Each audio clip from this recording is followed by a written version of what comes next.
Everybody in Texas know what the play is. If you rapping, if you celebrity, if you like the strip club, you like to do this, you check in with them, they bringing them bad dice on you. Why you think they Duke the jeweler, they really couldn't get him? That's why they had, come on, homie. I know people were associating me with that Duke the jeweler situation because I went to the Boosie pool party. And he happened to be there, and he happened to be standing on. Boosie has always worn the crown of being street certified, one of the last rappers people point to when they say he kept it real. But right now, his name is tangled in one of the dirtiest rumors of his career. Whispers that he cut a federal plea deal. A move like that could put him head to head with some of the most feared names in Houston's mob ties empire. If this rumor carries truth, it's bigger than rap beef. It's an earthquake that could shake the whole hip-hop industry. The drama traces back to 2023, when Boosie got hit with a federal gun case.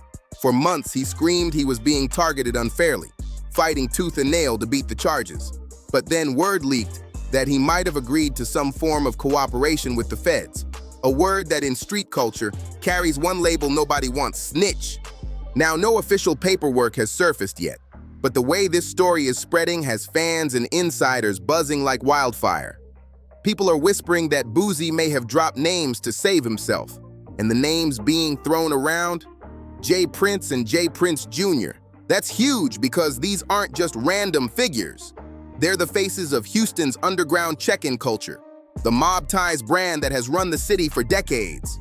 The feds have had eyes on mob ties for years, and Houston's rep for mandatory check-ins isn't just hood folklore. Multiple rappers and industry players have admitted straight up, you don't move through that city unless you go through the Princes. From late-night dice games to VIP clubs, mob ties has always had a heavy grip on Houston. And that grip has been under a microscope ever since the shocking murder of Duke the jeweler in 2022. Duke, a well-known Chicago jeweler, had just hit big at a dice game tied to Boosie's circle. The story? He showed off his winnings, left the game, and was gunned down in the parking lot. His jewelry and even his Louis Vuitton bag were later traced back to people connected to Boosie, and fans have never stopped side-eyeing him since. But now, with these plea deal whispers floating around, the speculation is getting darker. Folks are saying Boosie might have given the feds details about that entire night. Who was there, who had beef, and who pulled the trigger. And here's where it gets wild. Word is, the feds believe Boosie's own nephew could have been the shooter in Duke's case. Instead of letting it sit as a local homicide, they flipped it into a federal murder probe, which means more power, more resources, and way more leverage for cutting deals. If Boosie's nephew gets jammed up, the feds know the only card Boosie can play to protect family is information. And the names at the top of that list are mob ties. That's why the block is buzzing with talk right now. If Boosie really is cooperating, then J. Prince Jr., who's already under fire after Takeoff's murder at another Houston dice game, could be the next domino to fall. People been whispering for years that mob ties runs those games like traps, where rappers either lose money, get robbed, or worse. Add in Takeoff's death under J. Prince Jr.'s watch, and the whole pattern looks straight up deadly. Now the feds might finally be connecting the dots with Boosie, and for fans, it feels like a straight up betrayal. This is the same man who's been one of the loudest voices against snitch culture, clowning Tekashi 6ix9ine and anybody else who chose cooperation over silence. To even hear whispers that Boosie could be walking down that same path, that's why this rumor is exploding everywhere. True or not, the perception alone is already dragging his image through the mud. And if mob ties ever believes Boosie is really feeding their names to the feds, we're not just talking about messy headlines. This could get dangerous. Deadly dangerous. The very case that put Boosie in the middle of this storm is none other than the murder of Duke the jeweler. Duke wasn't some nameless victim. He was a respected Chicago jeweler who worked with rappers, athletes, and street figures coast to coast. His signature iced-out pieces made him known everywhere, and his reputation was solid gold. But in 2022, when he hit Houston for a high-stakes dice game tied to Boosie's circle, that's where his story came to a tragic end. Witnesses said Duke cleaned the table out that night, walking away with stacks of cash. But in the rap world, winning big in someone else's city, especially one tied to a crew as deep-rooted as mob ties, is playing with fire. Duke left the game with his winnings, but the brutal truth is he never made it home. Moments after leaving that dice game, Duke was gunned down in the parking lot. His Louis Vuitton bag gone, his jewelry vanished into thin air. The streets didn't need official paperwork to smell foul play, and the fact that Duke was last seen around Boosie's people only made the whispers louder. When Boosie jumped on social media to deny any involvement instead of clearing his name, his words just stirred up more suspicion. He claimed he barely even knew Duke, saying he had nothing to do with the tragedy. But fans remembered clear as day. Duke had posted on Instagram just days before, shouting Boosie out. That contradiction had the internet side-eyeing Boosie hard, and from there, the rumors only snowballed. Then came the federal twist. Reports surfaced that investigators had evidence linking Duke's missing jewelry and cash back to people in Boosie's own circle. Even more explosive, word spread that the feds believed Boosie's own nephew was directly tied to the shooting. Instead of leaving this as a state-level case in Texas, it got kicked up to a federal murder probe. And that changes everything. When the feds step in, they don't just want the shooter, they want the entire network. And this is exactly where Boosie's rumored plea deal starts sounding real. If his nephew is truly on the hook for Duke's murder, that's a life sentence hanging over his head. But if Boosie flips and hands over names higher up the food chain, who organizes the dice games, who controls the check-ins, who pockets the profits when outsiders get played, then suddenly there's room for negotiation. Maybe his nephew gets a break. But in the streets, cooperation like that is a deadly gamble. That's the classic play in street politics. Trade information to protect family. And the target of that information? J. Prince Jr. and the whole Mob Ties machine? For years, people online been saying Mob Ties dice games aren't regular gambling. They're setups. Rappers pull up thinking it's all friendly, but instead, they get lined up. Some walk away broke, some get robbed, and some, like Duke and later Takeoff, don't walk away at all. The pattern is too loud to ignore, and the feds definitely see it. Duke's death, especially with Boosie's people allegedly tied to it, gave investigators the perfect opening to dig deeper into Houston's underworld. Add Boosie's federal gun case on top, and the storm gets heavier. He was already staring down years in prison. If prosecutors wanted to bury him, they had the leverage to do it. So now, those whispers about a plea deal start making perfect sense. Instead of sinking alone, Boosie allegedly agreed to work with investigators. And if that's true, it means every little detail he knows about Houston dice games, Mob Ties connections, who sets them up, and who profits when outsiders get burned, is sitting in government hands right now. For the culture, this is where it gets messy. On one side, people want justice for Duke, a man who should have never lost his life over a dice game.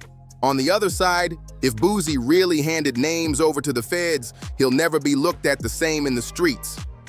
This is the man who spent years branding himself as anti-snitch, clowning Tekashi 6ix9ine and anyone else who folded under federal pressure. If he flipped, that entire legacy cracks wide open. If Boosie really flipped just to save himself and his nephew, then his street credibility might be gone for good. And when you talk about Mob Ties, you can't ignore what went down with Takeoff in late 2022. The Migos star lost his life in Houston, shot outside a bowling alley during, you guessed it, another Mob Ties-connected dice game. Just like with Duke the jeweler, people immediately ask the same haunting question. Why do these high-stakes games always seem to end in blood? And once again, right there in the middle of it all was J. Prince Jr. The narrative looked too familiar. Rappers fly into Houston, they check in, they're promised Mob Ties protection, they step into the dice games thinking it's about brotherhood and fun, but then somebody ends up robbed, lined up, or dead. The craziest part? Takeoff wasn't even gambling that night. He was just standing in the mix when Quavo got into an argument. But bullets don't pick targets, and tragedy struck. What made it worse was when fans saw a video of J. Prince Jr. casually walking past Takeoff's body moments after the shooting. The internet lost its mind. To the culture, this wasn't seen as just another random loss, it was confirmation. Mob Ties events don't feel safe. They look like setups. That's why street voices like Wack 100 and Charleston White have been calling them out heavy. Wack didn't sugarcoat a thing. He said flat out, "Houston ain't no check-in," and the streets have been echoing that sentiment ever since. It's a stick-up. That's how Charleston White described mob ties, calling it nothing but extortion dressed up with jewelry and dice. And whether you love him or hate him, those words hit because they echoed what the streets were already whispering. When Duke the Jeweler got killed at a dice game tied to Boosie, and just months later Takeoff lost his life at another dice game under J. Prince Jr.'s watch, the dots practically connected themselves. Fans said it loud. How many times does this have to happen before y'all admit it's a pattern? And now, that's exactly what the feds are focused on. They don't see mob ties as just a clique or a rap crew. They see it as a network, and Boosie's rumored plea deal, that makes things 10 times worse for them. If investigators already suspected mob ties of running dice games, extorting rappers, and taxing outsiders through their check-in culture, then Boosie feeding inside info is like pouring gasoline on a fire. Think about it. He's been in the rooms, he's seen how the games are set up, and he knows who really controls the money. If he's confirming what rappers have been whispering for years, then J. Prince Sr. and Jr. might be staring down real federal heat, not just internet slander. The streets already know the reputation. Rappers admit privately that Houston comes with rules. If you don't check in, you're a target. If you do check in, you're still at risk. Either way, mob ties walks away with the profit. Some defend it as protection, but others call it what it is, extortion. And the tragedy of Takeoff showed the ultimate truth. Checking in doesn't guarantee you make it home safe. Now that the feds got eyes on everything, mob ties can't move the way they used to. Word on the industry side is that artists and even major labels are steering clear of Houston shows tied to them, terrified of both the violence and the federal heat circling the city. The days of dice games with millions in cash stacked on the table might be coming to an end.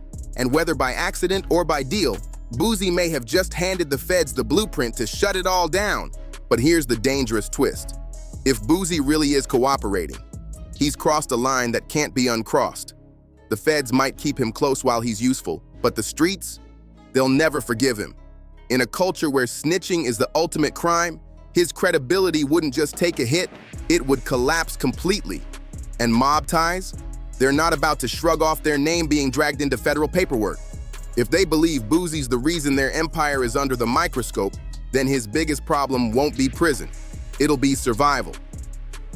Right now, all the whispers point in the same direction. The feds are circling mob ties. Boosie's rumored plea deal may have been the spark, but the fire's been burning for years. Duke the Jeweler's murder, Takeoff's death, and Houston's long-standing check-in culture gave investigators more than enough reasons to step in heavy. And unlike local police, the feds don't care about street codes. They don't care about reputation. And they definitely don't care about rap politics. They're here to build a case strong enough to take down the entire tree, not just clip off a few branches. For those watching closely, the energy around this feels exactly like the massive federal takedowns that flipped hip-hop upside down in the past. Think back to Murder Inc. in the early 2000s, when the feds tried to tie Irv Gotti to drug money. Or Suge's Night with Death Row. Once the violence and street politics caught government attention, the feds swooped in and never let go. That's the thing about federal task forces. Once they start digging, they don't stop until either they find something or they bleed you dry in court while you spend millions just trying to fight them off. And with mob ties, there's too much smoke for the feds to ignore. The dice games, the robberies, the whispers of extortion, all of it screams red flags. The role Boosie plays in this storm is what's making the streets extra tense. If he really cut a deal to save himself and his nephew, then mob ties may already be compromised from the inside. Boosie's been in those dice rooms. He's seen how the money flows. And if he's given up inside details, that's deadly information in federal hands. The wildest part? This is the same rapper who built his name trashing Tekashi 6ix9ine, calling him a rat. Now fans are pointing out the irony. Boosie himself might be wearing that same label, and that's not lost on anyone watching. For J. Prince Sr. and Jr., the stakes have never been higher. J. Prince has always carried himself like a godfather figure in Houston, respected for decades, known for music on one hand and muscle on the other. But after Takeoff's murder, that image started to crack. Fans didn't see a protector anymore. They saw a name popping up over and over whenever blood hit the pavement. And now, with Duke the Jeweler tied back to Boosie, plus all these rumors of cooperation, the Mob Ties brand is looking less like respect and more like a liability. And this isn't just about street credibility anymore. If Mob Ties gets hit with indictments, Houston's entire music scene could shift overnight. For years, Houston was treated like a required stop in hip-hop, a city you had to salute, a place you had to check in if you wanted to move safely. But if the feds tear that system apart, artists might stop running through Houston the same way.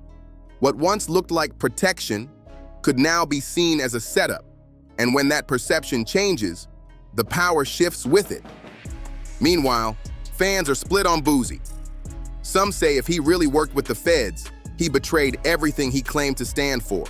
Others argue he's just trying to protect his nephew, and that Duke's murder was too heavy to ignore anyway. But here's the bottom line. If paperwork drops with his name on it, Boosie's career as a street-certified voice is over. Sure, he can still make music, but that respect he spent decades building? Gone in a flash. The wild irony is that Boosie and Mob Ties were supposed to be the last of that real street energy in hip-hop.